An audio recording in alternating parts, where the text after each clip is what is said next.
Glad to have you back on iBrand Daybreak, and now it's time to know what the netizens are saying on social media. So we have Chama Maribel, I'm standing by right here in the studio, sitting by in the studio with us this morning. Chama, good morning. Good morning, Margaret. Good morning, Sam. How are you? I'm very well. Your top looks like mango. I don't know. It's a mango. Looks like mango. Yeah, I don't know. It's so flowery. That's the lemon top. That's the lemon fruit on the top. Do you want mango? Maybe because I'm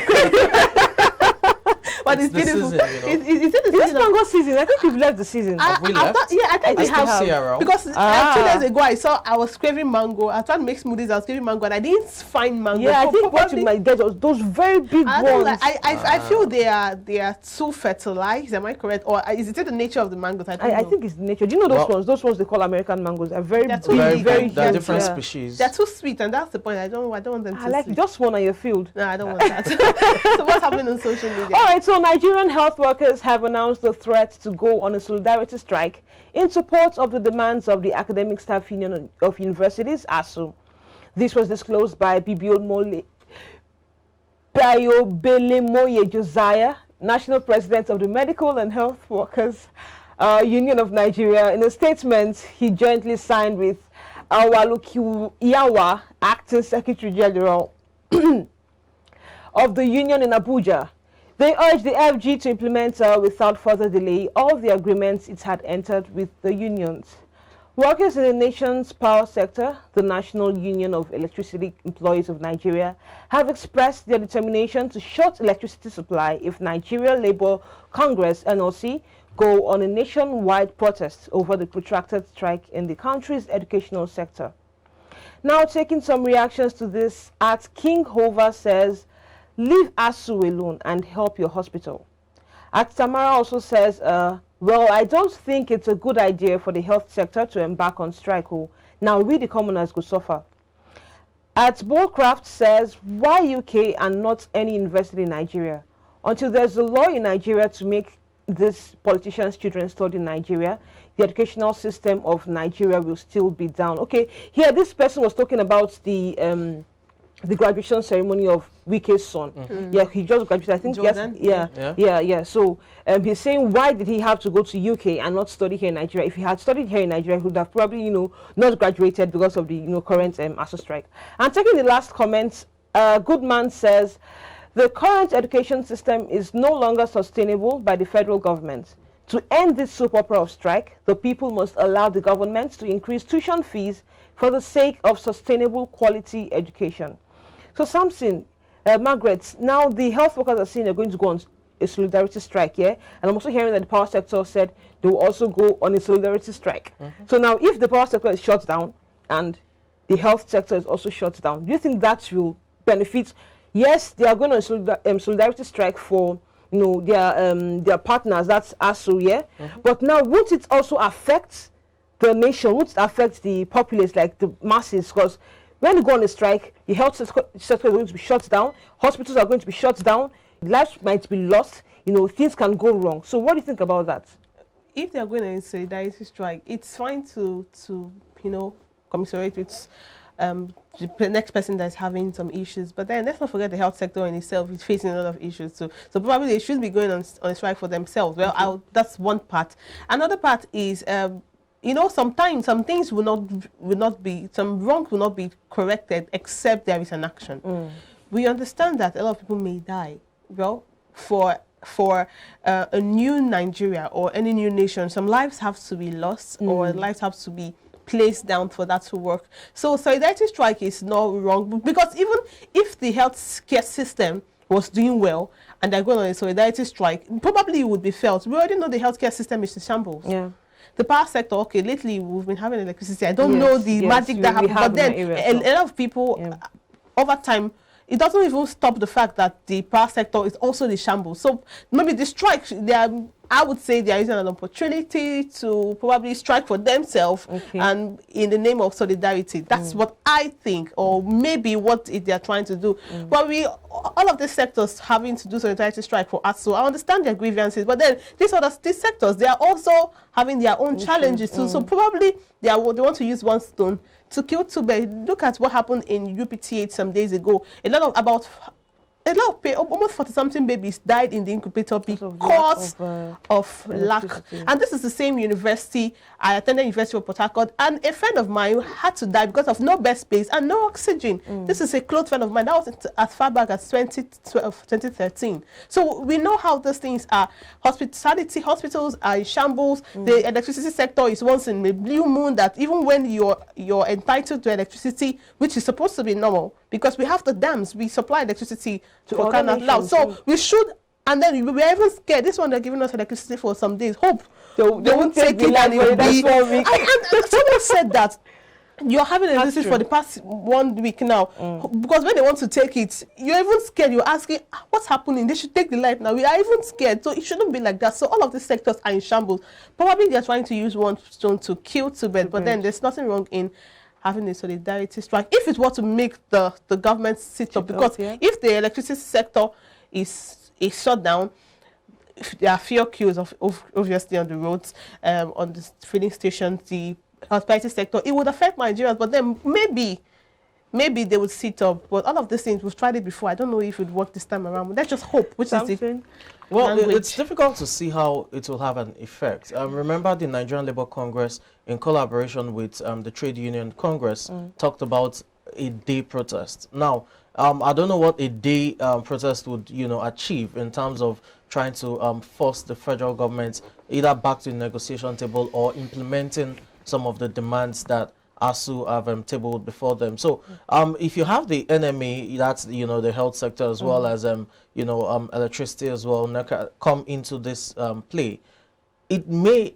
not have an effect, because it's not something that is sustainable over a long period of time. It's just a day or two. So I don't know how much of an effect that will be. But having said that, you also have to look at it this way. Even prior to talks of a solidarity protest, we still have deaths recorded on a daily basis. There are issues of no oxygen, but irregular or epileptic power supply at our hospitals, no bed spaces, and all of that. Now imagine if they decide to go on strike in terms of solidarity. The number of lives that will be lost will be more than we are losing right now when there's no there are no strikes. So I think there are other ways to go about it.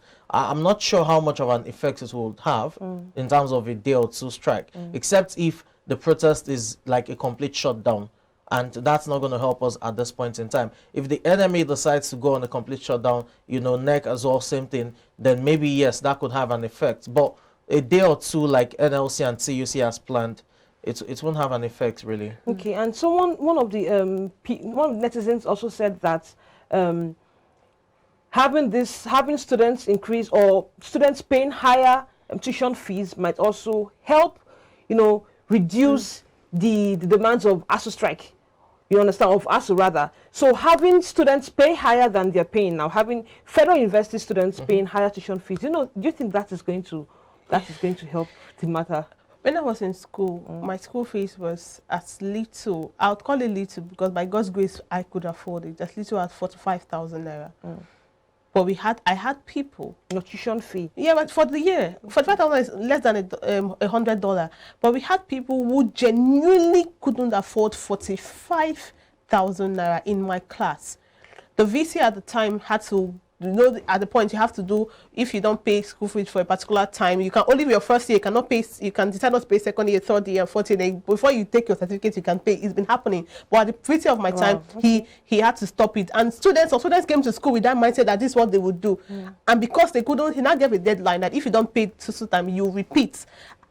I don't think anybody who can afford 45,000 naira would choose to repeat a full year, because we had people, we were over 200 and something in my year one, but entering year 3, we were less than 60. Wow. A lot of people dropped out. 45,000 naira.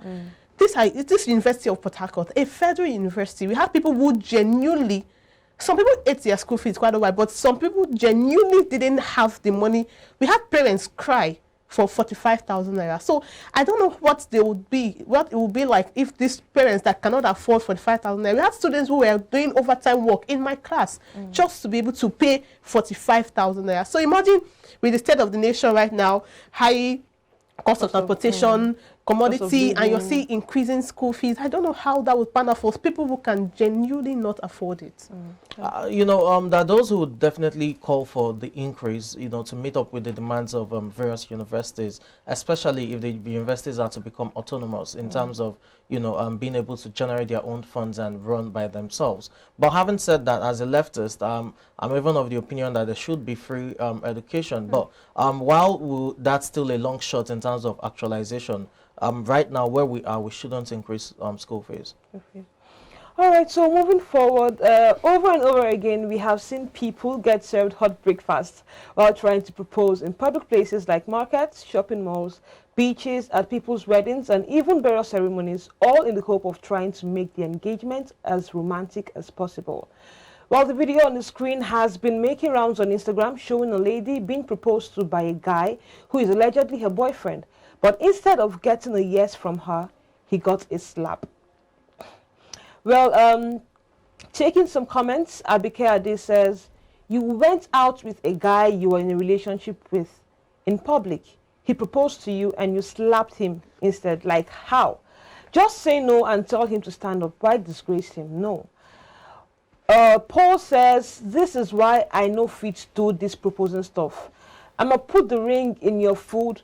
Girlie knows if she finds it in her food or in the latrine. Then Ajulu Chukwu says, it has not come to slapping. She should have said yes, not embarrassing him and call him privately and return his ring. Then Sonny Okumbo says, the guy deserved a slap 1,000 times. At this time and age, you never kneel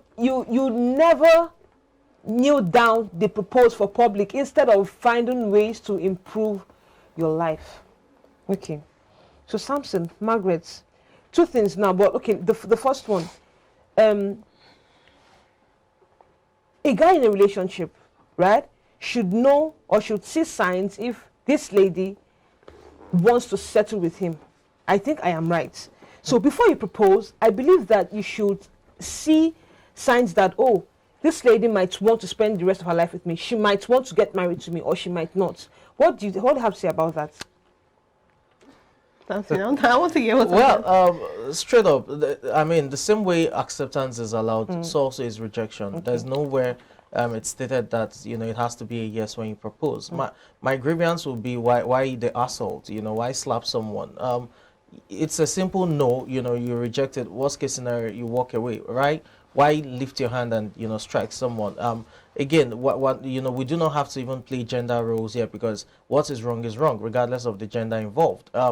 Slapping the guy is physical assault, and it's entirely wrong. I was going to come to the slap, but my main question is, now, are you going to see signs now in the relationship? Again, when you say signs are relative. There are those who will probably have those signs, and they think, okay, that's enough pointer to really, you know, make the move, and then it comes across as, oh, they were just being led on for no reason, and there were no concrete signs. Again, all of these things, I'm sure while dating, especially when it's getting to the cusp of, you know, proposing, there should have been one or two marriage talks in the midst of the conversation. So there will be signs, definitely, but how concrete are they? How, you know, substantial or significant are they? That's where the question lies. My own take is this: the same way someone says, okay, I'm ready to go on this ride with you, at any point in time, the person can say, you know what, I'm pulling the plug. But it shouldn't resort to issues of, you know, violence, assault, and that. Especially that's the in issue. Public.